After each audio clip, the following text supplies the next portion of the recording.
welcome back to Hindustan Astrology. I'm Katya, and in today's video, I'm going to discuss all of the transits for the month of February 2021.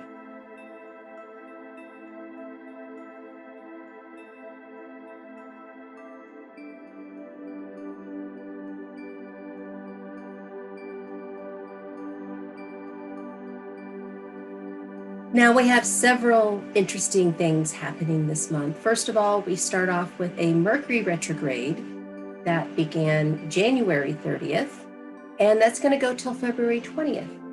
Now the new moon of the 11th, we have a massive pileup of planets, 6 planets in Capricorn. Oh my gosh, it's going to be crazy. It's in the sign of Dhanishta, which is actually, this time it's in the part of Capricorn, not Aquarius. And Dhanishta is ruled by Mars. And Mars is going from Aries to Taurus. So this is going to be very interesting. So by the full moon of the 28th, we will have it in Purva Falguni. And Purva Falguni is in Leo, it's ruled by Venus, and Venus is going to be conjunct the sun in opposition to the moon. So we definitely have some intensity this month, definitely a lot of energy, I think, around communication, love, maybe even old flames coming back.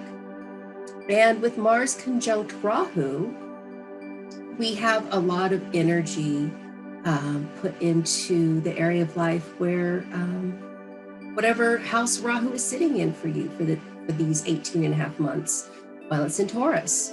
So look to what planet is there in your own chart that's going to tell you how it plays out more so. And in this video, I'm going to go over all of the transits on Parashara's light. And if you have any questions, please feel free to email me. I will not be going through the 12 signs, but just think of it as, wherever your ascendant is, or your moon, or your sun sign, you can use that as the first house of the chart and just see how things play out.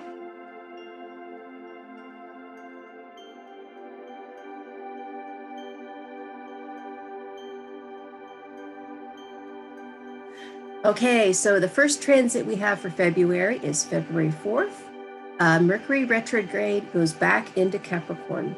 Now this is going to put it conjunct the Sun, Jupiter, Venus, and Saturn. And so this is the beginning of the big pileup in Capricorn by the 9th, and then the 11th is the new moon. So the 4th is when the energy all starts. February 6th, we have a Venus and Saturn conjunction.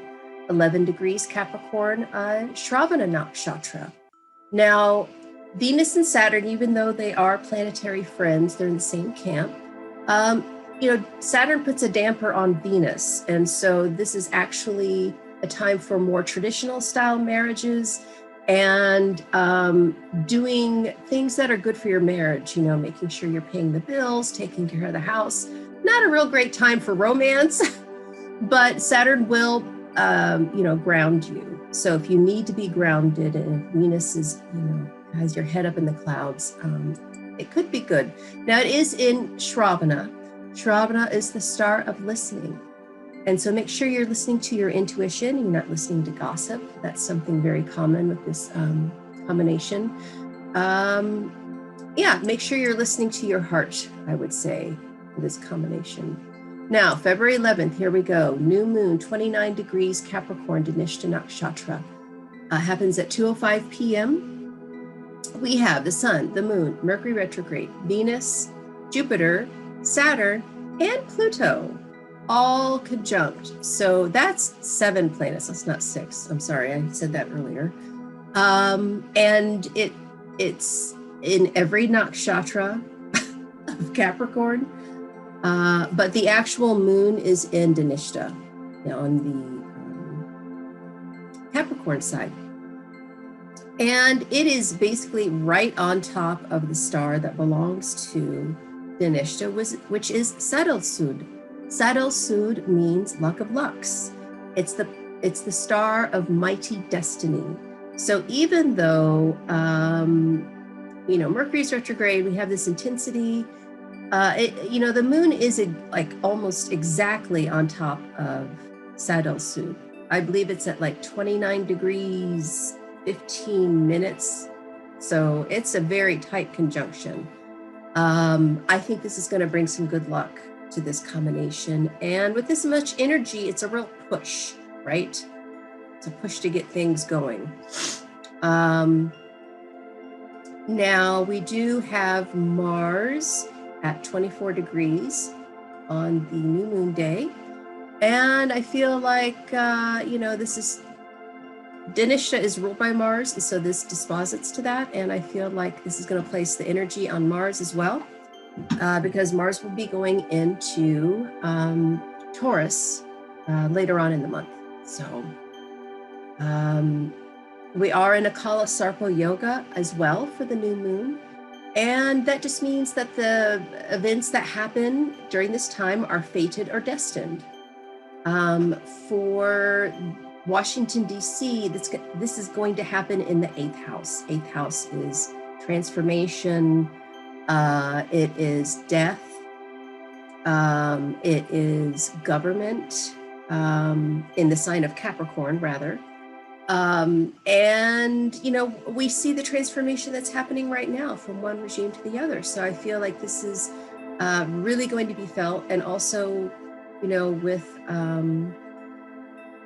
the impeachment by February 11th, we're definitely going to know what's going on, for sure. Now, February 12th, we have the sun entering Aquarius. Now, remember, I am doing sidereal zodiac. I'm not doing tropical.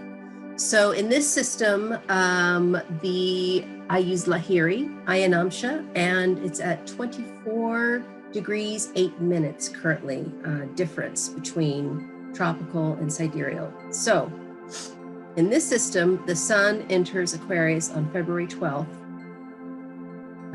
during this time of,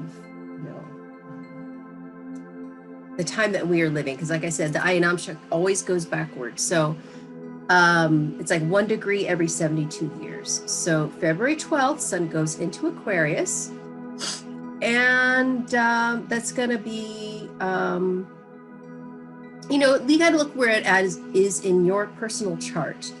Sun in the 1st house will bring vitality and energy to your body, whereas sun transiting your 8th house can bring disease. So just look where the sun is going in your chart. February 12th, we have Mercury, Jupiter, Venus conjunction at 20 degrees of Capricorn, Shravana Nakshatra. And so this is, everything's going to be at 20 degrees on the 14th, which is Valentine's Day. Oh, yay. So look to what house is in your chart is in the sign of Capricorn, and that will tell you how this energy is going to play out. Mercury, Jupiter, Venus conjunction. They're all benefics. Jupiter and Venus are, the gurus. Venus is love. Jupiter is the karaka of the spouse for a woman. For a man, it's Venus. Mercury is the planet of communication and media. They say he's a neutral gender, so he actually rules gay couples as well. So I feel like Valentine's Day is actually going to be really good. I hope so. I hope this is good. This is a good indication for everybody. It's, we've got Shubhakratara Yoga because we still have, we don't have anything on the other side in Sagittarius, anything good. So, but just the 3 together is excellent. February 21st, we have Mercury going direct. Yay! Actually, I think it's the evening of the 20th. 16 degrees Capricorn. So as Mercury has been going from Dhanishta to Capricorn, what I predicted was that this would be an excellent time for musicians because Dhanishta is actually the star of symphony, and a lot of musicians will have this prominent somewhere in their birth or Navamsha chart. And then as it goes back into Shravana, that's the star of listening. So I feel like that's going to be an excellent time for musicians, not necessarily to perform, but to clean up things they've written, get their notes organized, get their, everything in order, and their space around them, their environment calm, so that they can channel the higher frequencies. So I feel like, because the music world has taken a real bad hit with the pandemic. And so this Mercury retrograde is actually going to benefit them. So when it goes direct on the 20th, now you can publish things. Now you can perform, Now you can travel. Dinesh denotes traveling as well. And as it goes out of its shadow phase and goes into Aquarius again, it goes past the point where it went retrograde, which is 2 degrees, 12 minutes of Aquarius, then we'll break some new ground. Now, also on February 21st, we have Venus entering Aquarius. Yes. So that means that, it's not one of Venus's best signs. It's actually a Saturn sign, and even though, like I said, that's her friend, it really kind of as like a damper. It's a damper on romance. Aquarius is an air sign, so it's very detached, and Aquarius wants to love everybody instead of just one person. Yes, they'd like to be popular if it's in a birth chart. When it's transiting, it will be moving away from that tight conjunction. So that, even though Aquarius isn't the best sign for Venus, just the fact that it's moving beyond all of those planets in Capricorn, I think is going to be good. Then February 22nd, we have the big change, Mars entering Taurus. It will be conjunct Rahu and opposed to Ketu. So what this means is, Rahu is in Mrigashira Nakshatra still. I believe pretty soon it's going to go into Rohini. And when Mars is there, it's going to be about passion and chasing and fun, but it can also, these are two first-rate malefics, and depending on where it is in your chart, it can really show accidents. If it's in the 11th house, even though Rahu transiting through the 11th means meeting lots of new people and joining new communities, when Rahu is there, it can often mean enemies in those communities. So you have to be careful. So just look to what house Mars is in your chart to see how it's behaving, okay? Or rather, the sign of Taurus, what house that is. Then we have the full moon on February 27th. It's at 14 degrees of Leo, Purva Falguni, 3:17 a.m. EST. Now, for this chart, Purva Falguni is ruled by Venus, and Venus is in opposition to the moon on this day, sitting with Neptune as well. And, that kind of is a sign of heartbreak in some ways. Venus and Neptune, though, again, music. These are, Neptune is a higher octave of Venus. So I feel like this is an excellent time for music. I feel like, if contacting, higher dimensions benefits you, this is going to be a great combination. But if having your head in the clouds or looking through rose-colored glasses about love or romance is a problem, this is not going to be a good combination. Sun and Venus are in the part of Aquarius called Shatabishak, and that is the nakshatra that cures hard to cure diseases, which are addictions. So if you are a love addict, you're going to be brought to task at this time and asked to ground yourself and put your feet on the ground. If you're spending too much money, you've got to be careful for this full moon. But if you are, utilizing Saturn's energy correctly, this could be a great time, like I said, to reach those higher dimensions and channel, multi-dimensions, okay? Now this full moon, as the moon is going in and out of this Kalasarpa yoga, some say it breaks it and some say it doesn't. I would say it doesn't really, because the moon, takes 28 days to go one cycle. So the moon is outside of the Kalasarpa yoga for the full moon. This might take off the intensity, but, this is a lot of energy here. The fulcrum is the sun and Venus. So it's definitely going to be about healing, whatever you're addicted to, I think is what this comes down to. So now I thought, why don't we go ahead and take a look at, I will do a screen share and show you